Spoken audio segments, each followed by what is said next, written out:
ఇక్కడ మీరు రిజైన్ చేశారు. ఫైనాన్షియల్ బ్యాక్గ్రౌండ్ తీసుకుంటే మీకు అంతంత మాత్రం నాన్న అమ్మ లేరు, నానమ్మ మీద మేనమావలు చిన్నాన్నలు వాళ్ళతోనే మీరు ఆ సపోర్ట్ ఉంది కదా. జాబ్ ఉండేది అప్పట్లో 40,000 ఎంతో జాబ్ ఉండేది. రిజైన్ చేసిన తర్వాత మీరు ఢిల్లీ వెళ్ళి చదువుకోవడానికి ఆ ఫైనాన్షియల్ ఇష్యూస్ ఏమి వచ్చాయి? అప్పుడు ఫైనాన్షియల్ ఇష్యూస్ వచ్చాయి సార్. నేను నా సేవింగ్స్ని నేను ప్రాపర్గా మెయింటైన్ చేసుకున్నాను. తర్వాత మా మామయ్య గారు కోటిరెడ్డి గారు ఉన్నారు, ఆయన నాకు సపోర్ట్ చేశారు. అదేవిధంగా ఇంకోటి చెప్పాలంటే యాక్చువల్గా నేను జాబ్ రిజైన్ చేసింది ఆల్మోస్ట్ నా రిజల్ట్స్ వచ్చే వరకు అయితే మా నాయనమ్మకి తెలియదు నేను హైదరాబాద్లో చేస్తున్నాను అని చెప్పి. ఎందుకంటే ఆమె చాలా బాధపడతారు, ఏడుస్తారు. ఆమెకి ఏంటంటే హైదరాబాద్లో చేస్తున్నాను ఉద్యోగం, హైదరాబాద్లో చేస్తున్నాను అని చెప్పి చెప్పేది. నేను జాబ్ రిజైన్ చేసిన తర్వాత అది వచ్చి డైరెక్ట్ మా మామయ్య గారికి చెప్పాను. ఎవరు మీరా? నేను ఇంటికి వెళ్ళాను ఆ రోజు ఈవినింగ్, జాబ్ రిజైన్ చేశాను అన్న. ఏమైంది అన్నాను. చెప్పలే, ఇన్సిడెంట్ చెప్పలేదు. నేను నాకు సివిల్స్ ప్రిపేర్ అవ్వాలని ఉంది, నువ్వు నాకు సపోర్ట్ చేస్తావా చేయవా అని ఇట్లా డిమాండింగ్ అడిగాను. ఇంకంతేనా నీ నిర్ణయం అన్నారు. అంతేనని చెప్పా. సరే నువ్వు నీకు ఎట్లా సపోర్ట్ ఏం చేయాలంటే నా దగ్గర ఎక్స్ అమౌంట్ ఉంది, నేను వెళ్తున్నాను వెంచరింగ్, ఇంకంతే నేను వెళ్తాను, ఇంకేదైనా ఉంటే నీకు కాల్ చేస్తా అంటే సరే నువ్వు వెళ్ళు నీ ఇష్టం అని చెప్పారు. కానీ సక్సెస్ఫుల్లీ దాన్ని మా మావయ్య గారి దగ్గర ఒక 1 year వరకు నేను అవసరం లేకుండానే నేను ఢిల్లీలో స్పెండ్ చేశాను. తర్వాత మళ్ళీ అక్కడి నుంచి హైదరాబాద్ వచ్చాను. ఇంకా అక్కడి నుంచి మా మావయ్య గారు he took care of everything. తర్వాత మళ్ళీ మీకు చెప్పాను కదా సార్, మాకు శివకుమార్ సార్ గారు ఎస్ఐ, ఈయన ఈజ్ లైక్ బ్రదర్, ఎస్ఐ కూడా కాదు. తర్వాత మా ఫ్రెండ్ ఉన్నాడు యోగి అని, తర్వాత రాజేష్, సునీల్, ఇట్లా సహకారంతో ఉద్యోగం రిజైన్ చేశారు. ఢిల్లీ వెళ్ళాలి, అక్కడే ఉండి చదువుకోవాలి అనే ఆలోచనలకు వచ్చింది. అక్కడ ఎక్కడ మీరు అకామిడేషన్ తీసుకున్నారు? రెండోది మీరు ఏ మెయిన్స్ తీసుకుని వెళ్ళారు అక్కడికి? మీ ఆప్షన్ ఏంటి పెట్టుకున్నారు? సార్ నేను ఢిల్లీ వెళ్ళడానికి ఫస్ట్ వాజీరామ్ అండ్ రవి దాంట్లో జాయిన్ అవ్వాలని చెప్పేసి వెళ్ళాను సార్. నీకు ఇక్కడ నా ఫ్రెండ్ యోగి అని చెప్పాను కదా సార్, తను విఆర్ఓగా పనిచేస్తారు. ఆయన పనిచేసే విలేజ్లో చలిజాముల వెంకటేశ్వర్ గారు అని అన్న అప్పుడు ఐఏఎస్ కొట్టున్నారు, 2015 బ్యాచ్ కొట్టుంటే మా ఫ్రెండ్ ఆయన దగ్గరికి తీసుకెళ్ళి అన్న ఇట్లా ఉదయ్ బాగా చదువుతాడు, ఇది ఇట్లా ఇట్లా ఇట్లా చేయాలనుకుంటున్నాడు అని చెప్పి అన్నకు కూడా చెప్పలా ఇట్లా ఏంది ఇన్సిడెంట్ అని. సివిల్స్ సాధించాలనుకుంటున్నాడు, గట్టి అంబిషన్. అయితే అన్న ఏమేమి చదివావు, ఏంది సిలబస్ ఏంటంటే మొత్తం చెప్పాను నేను. సిలబస్ ఇది, ఈ బుక్స్ చదివాను, ఈ బుక్స్ చదివాను, ఈ బుక్స్ చదివాను. ఇంకా అసలు మేము ప్రిపరేషన్ స్టార్ట్ చేసినప్పుడు మాకు కూడా ఈ బుక్స్ మేము పరిచయం లేదు, నువ్వు ఇంకా చదివి వెళ్తున్నావు కాబట్టి ఇంకా మంచిది, అక్కడికి పలానా ఇన్స్టిట్యూట్కి వెళ్ళని చెప్తే వెళ్ళానండి. వాజీరామ్ అంటారు, అక్కడికి వెళ్ళి అక్కడ జాయిన్ అయ్యాను. జాయిన్ అయితే అక్కడ నాకేంటంటే ఆల్రెడీ నేను చదివినయే చెప్తున్నారు. మళ్ళీ నాకు గ్రాడ్యుయేషన్ బిఏ ఉంది కదా, హిస్టరీ పాలిటీ ఇవన్నీ నాకు చదివినయే చెప్తున్నారు, ఎక్సెప్ట్ ఇంటర్నల్ సెక్యూరిటీ కొన్ని టాపిక్స్ ఇటువంటివి తప్పించి. సో ఇంకా నాకు అక్కడ కూడా ఇంకా వెదరు ఫుడ్ ఏం పడలేదు. సో ఇంకా సబ్జెక్ట్ కూడా అంతా ఎక్కువ ఏం చెప్తున్నారు అనిపించలా. ఓకే వీళ్ళు కూడా బేసిక్సే చెప్తున్నారు, కాకపోతే ఒక ఎక్స్పోజర్ అయితే వచ్చింది.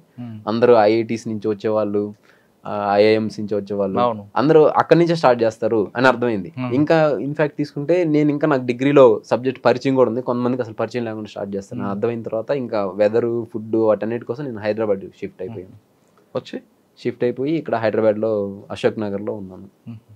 అక్కడ నేను political science and international relations sir, political science and international relations తీసుకున్నాను ఆప్షనల్. తర్వాత 19 అటెంప్ట్ ఫస్ట్ టైం ప్రిలిమ్స్ అయింది, మెయిన్స్ అయింది, ఇంటర్వ్యూకి వెళ్ళాను. ఇంటర్వ్యూకి వెళ్ళి ఫైనల్ లిస్ట్లో 9 మార్క్స్ తోటి ఉండలేకపోయాను, అది కట్ ఆఫ్ మిస్ అయింది. తర్వాత ఇంక 20 అటెంప్ట్ కోవిడ్, దానివల్ల ఇవ్వలేకపోయాను. తర్వాత 21లో సీసాట్ ఫెయిల్ అయ్యాను ప్రిలిమినరీ. తర్వాత 22లో మళ్ళీ సీసాట్ ఫెయిల్ అయ్యాను. జిఎస్ కంప్లీట్ అవుతుంది కానీ సీసాట్ పోతుంది. అప్పుడు బాగా డిసప్పాయింట్ అయిపోతే ఇంకప్పుడు నాకు సునీల్ అని ఇంకో ఫ్రెండ్ ఉన్నాడు, ఫైర్ ఎస్ఐ, అతను కడపలో చేస్తాడు పులివెందుల్లో. తను వచ్చి అన్న ఇట్లా నేను మ్యాథ్స్ కొద్దిగా వీక్ అనమాట, ఇట్లా ఇది మ్యాథ్స్ ఈ కెరీర్ విల్ యాప్ అని దాంట్లో జాయిన్ అవ్వండి, ఇంకోటి కాంప్రహెన్షన్ మేధాటి శ్రీనివాస్ గారు అని ఉంటారు, ఆయన దగ్గర జాయిన్ అవ్వండి మీకు అవుతుంది అని చెప్పారు. తర్వాత అన్న భార్గవ్ అన్నది ఒక అన్నారు, అన్న ఛత్తీస్గఢ్ క్యాడర్ ఐఏఎస్ ఆఫీసర్. అన్న కూడా సీసాట్ కొన్నిసార్లు ఆబ్స్టికల్స్ ఫేస్ చేశారు. అన్నను కూడా సజెషన్ అడిగితే కొన్ని సజెషన్స్ ఇచ్చారు. సో ఎన్ని సజెషన్స్ ఈ మళ్ళీ మిస్టేక్స్ రెక్టిఫై చేసుకుని మళ్ళీ 23 అటెంప్ట్ ఇంకా ఏంటంటే 23 అన్ని సంవత్సరాల్లో కల్లా 2013 నుంచి 23 పేపర్ ఇంకా డిఫికల్ట్ పేపర్ CSAT. సో ఆ డిఫికల్ట్ పేపర్ని కూడా నేను సక్సెస్ఫుల్గా కంప్లీట్ చేయగలిగాను. తర్వాత మెయిన్స్ ఇంటర్వ్యూ 780 ర్యాంక్. సార్ దాదాపు ఇప్పుడు 4 సంవత్సరాలు కష్టపడ్డారు సార్. 4 సంవత్సరాలు నాన్నమ్మకి మీరు మాత్రం హైదరాబాద్ ఉద్యోగం చెప్పారు. మా నాన్నమ్మ ఎప్పుడు రేపు ఉద్యోగం చేస్తున్నా కదా పెళ్లి చేస్తాను అనలేదు? అసలు మీకు చెప్పని విషయం ఏంటంటే నేను ఢిల్లీ వెళ్తా అన్నప్పుడు నువ్వు ఢిల్లీ వెళ్తే నేను ఊరేసుకొని చనిపోతాను అన్నది. ఎందుకంటే నా పెళ్లి చేసుకో, నువ్వు ఏదో పిల్లలు ఇప్పుడు మీ నాన్నగారు మీ అమ్మగారు లేరు, ఏదో ఒక ఉద్యోగం వచ్చింది, పెళ్లి చేసుకుంటే నాకు వయసు అయిపోతుంది, సుఖంగా చూస్తాను అది ఇది అని చెప్పి. నాకు కానీ నా యాంబిషన్ వేరు కదా. సో సరే నేను వెళ్తానంటే లేదు సస్యం మీరా అంది. ఇంకా నేను ఊరేసుకొని చచ్చిపోతాను బెదిరించింది. నేను పక్కన చాంతాన్ని తీసుకో అయినా నేను వెళ్ళలేదు అని చెప్పి వెళ్ళిపోయా. వెళ్ళిన తర్వాత తర్వాత వచ్చి హైదరాబాద్లో ఉన్నా. హైదరాబాద్కి ట్రాన్స్ఫర్ అయింది. అడైతే చదువుకోవడానికి కొంచెం టైం ఉంటుంది అట్లా ఇట్లా అని చెప్పా. కానీ ఒక రోజు వచ్చింది మెడికల్ టెస్ట్లకి వాటికి. వచ్చి రూమ్ అంతా చూసింది. ఎరా పోలీస్ గుడ్డలు లేవు ఏమి అన్నది. పోలీస్ గుడ్డలు లేవా అంటే ఆమె తెలియదు అట్లా లే ఇది పోలీస్ అంటే అప్పుడప్పుడు ఆడ రామాయపట్నంలో మఫ్టీలో వెళ్తాం కదా డ్యూటీకి. ఈ మఫ్టీలో చేసే ఉద్యోగంలే అన్న. ఏడు దొంగోట్లాగా ఉన్నాడు రీడు అన్ని చెప్పని దాచి పెడతాడు అట్లా అన్నది. సరే ఇంక తర్వాత మా తమ్ముడు ఉంటాడు. ఆమెకి మా తమ్ముడికి ఏదన్నా వాదన జరిగినప్పుడు నీకు వచ్చింది చెప్పేదా అన్నయ్య రిజైన్ చేసి వెళ్ళే రాజీనామా పెట్టి వెళ్ళే అంటాడు. అప్పుడు ఆమె భయపడి నాకు ఫోన్ చేసింది. సో నేను చేయలేదులేవే నీకు ఎందుకు భయపడమాక అది ఇది అని చెప్పి భరోసా చెప్పాల్సి వచ్చేది. సరే 4 సంవత్సరాల్లో నాన్నమ్మ ఒకవైపు పెళ్లి చేసుకుని ఒత్తిడి చేస్తుంది, ఫైనాన్షియల్గా కొంతమంది సపోర్ట్ చేసిన డిసప్పాయింట్ అవ్వలేదు ఎప్పుడు కూడా. ఎందుకంటే మీ ఛాలెంజ్ మీ గోల్ మీ అంబియన్స్ వేరు. అవును సార్. ఒక్కొక్కసారి ఫస్ట్ అటెంప్ట్లో వెళ్ళడం, లాస్ట్ మూమెంట్ 9 మార్కులతో కట్ ఆఫ్తో రావడం, ఇవన్నీ వస్తున్నప్పుడు ఎందుకు ఇక్కడ ఆగిపోదాం ఉందా, లేదు ఖచ్చితంగా మన గోల్ రీచ్ అవ్వాలి, నా సంకల్ప బలానికి రీచ్ అవ్వాలి అని అనుకున్నారా?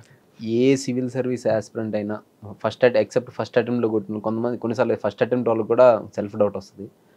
ఈ సెల్ఫ్ డౌట్ రావటం, డిసప్పాయింట్ అవటం ఇది కామన్ సార్. నేను కూడా ఫస్ట్ అటెంప్ట్లో ఇంటర్వ్యూకి వెళ్ళినప్పుడు ఫైనల్ సెలెక్షన్ రానప్పుడు నాకు డిసప్పాయింట్ రాలా. ఓకే మనం we made progress. Police constable నుంచి యూపీఎస్సీ భవన్ ఆ మెట్లు తొక్కామంటేనే సంథింగ్ ఇస్ దేర్, మన దగ్గర పొటెన్షియల్ ఉంది. సో ఈ మిస్టేక్స్ రెక్టిఫై చేస్తే నెక్స్ట్ అటెంప్ట్ కొట్టేస్తామన్న ధైర్యం వచ్చింది. కానీ 21లో నేను 1 year గ్యాప్ తీసుకోండి, కోవిడ్ వల్ల గ్యాప్ తీసుకున్నప్పుడు కూడా నేను 1 markతో CSAT ఫెయిల్ అయ్యా. అప్పుడు కొంచెం భయం వేసింది, అరే ఏంటిది అని చెప్పి. తర్వాత 22లో ఇంకా పేపర్ డిఫికల్ట్గా వచ్చి ఇంకా ఎక్కువ మార్క్స్ మార్జిన్ తోటి నేను CSATలో ఫెయిల్ అయ్యా.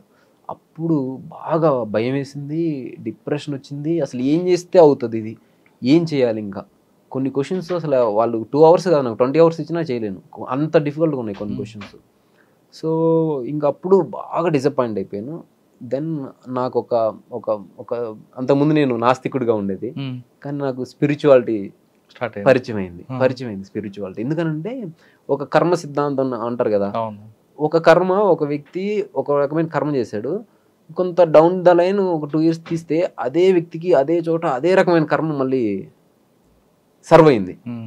నేను రిలీజ్ అయ్యా. తర్వాత నాకు కూడా కొన్ని ఇన్సిడెంట్స్ అలా అయ్యాయి. నేను ఒక కర్మ సిద్ధాంతాన్ని నమ్మటం అనేటువంటి అప్పుడు ఎక్స్ప్లోరేషన్ స్టార్ట్ అయింది. దాని తర్వాత కొద్దిగా స్పిరిచువాలిటీ అనేది స్టార్ట్ అయింది సార్.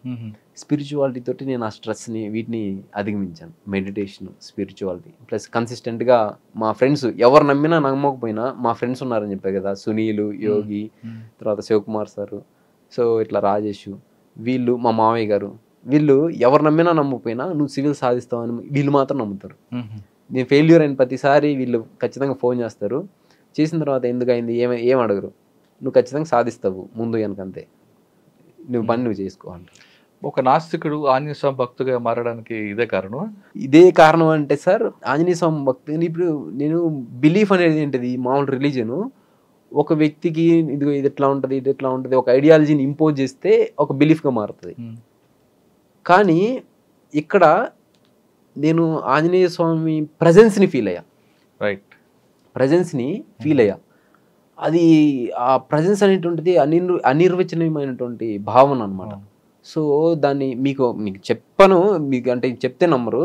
నా రిజల్ట్స్ రావడానికి 11 రోజుల ముందు నుంచి నేను నాకు ఎప్పుడు వస్తాయో తెలియదు, కానీ నేను హనుమాన్ కార్యసిద్ధి హోమం చేయాలి, ఒక 11 రోజులు ఉపాసన చేయాలనుకున్నా. హనుమాన్ చాలీసా రోజుకి 11 సార్లు పొద్దున్నే 3:45కి బ్రహ్మముహూర్తం లేచి ఉపవాసం చేశా. కరెక్ట్గా 11వ రోజు అంటే నిన్న కాక మొన్న చేసి ఇక్కడ వివేక్ నగర్లో అది చక్కడపల్లిలో ఈ అశోక్ నగర్ ఏరియాలో హనుమాన్ టెంపుల్ ఉంది. ఆ హనుమాన్ టెంపుల్లో వెళ్ళి హనుమాన్ కార్యసిద్ధి హోమంలో పాల్గొని నేను రూమ్కి వచ్చి సుందరాకాండ వింటా చదువుతా ఉన్నా. రిజల్ట్స్ వచ్చాయి, 780 ర్యాంక్ వచ్చింది. ఇంకొకటి మీరు అంటే ఎట్లా ఈ కోర్ రిలేషన్ ఏంటి నాకు తెలియదు. రిజల్ట్స్ 12 వస్తాయా 15 వస్తాయా 16 వస్తాయో తెలియదు, కానీ నేను ఒక 11 రోజులు చేయాలి అనుకున్నా. ఎందుకనంటే కొద్ది నెగిటివ్ ఫీలింగ్స్ వస్తూ ఉన్నాయి, రాకపోతే ఏంటి పరిస్థితి, ఫైనల్ లిస్ట్లో ఈసారి కూడా లేకపోతే పరిస్థితి ఏంటి, మీరు ఒక కెరీర్ని వదిలేసాం.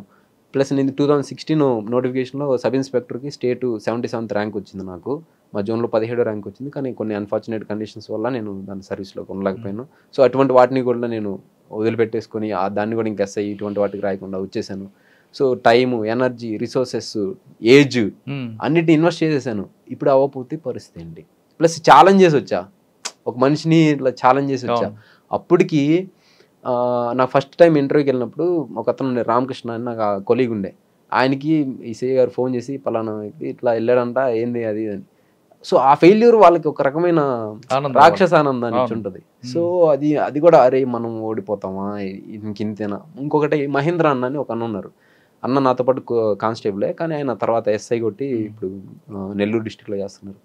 అన్న నేను రిజైన్ చేసి వచ్చేటప్పుడు చేశాను. తర్వాత ఆయనకి సంభవం తెలిసింది, ఫోన్ చేశాడు, నువ్వు రిజైన్ చేసావు కదా, నీకు ఒకటే చెప్తా గుర్తుపెట్టుకో, నువ్వు వెళ్ళి సాధించావు అనుకో గుడ్, ఒక 100 లక్షలాది మందికి నువ్వు స్ఫూర్తి అవుతావు. ఇంకొకరు కూడా కానిస్టేబుల్ జాబ్ని కూడా వదులుకొని చేయడానికి ముందుకు వస్తారు. మధ్యతరగతి తల్లిదండ్రులు లేని వ్యక్తులు, గ్రామీణ ప్రాంతంలో ఉన్న వాళ్ళు, తెలుగు మీడియంలో చదివినటువంటి వాళ్ళు, ఇంగ్లీష్ రానిటువంటి వాళ్ళు. సో ఇటువంటి వాళ్ళందరూ నువ్వు ఒక స్ఫూర్తి అవుతావు. అదే నువ్వు సాధించలేదా ఈ మిగతా వాళ్ళు కూడా భయపడిపోతారు, ఎందుకు రిస్క్ చేయటం అది ఇది అని చెప్పి. సో అన్న చెప్పిన మాట కూడా నాకు బాగా ఇవన్నీ వచ్చి భలే బాధపడ్డాను సార్.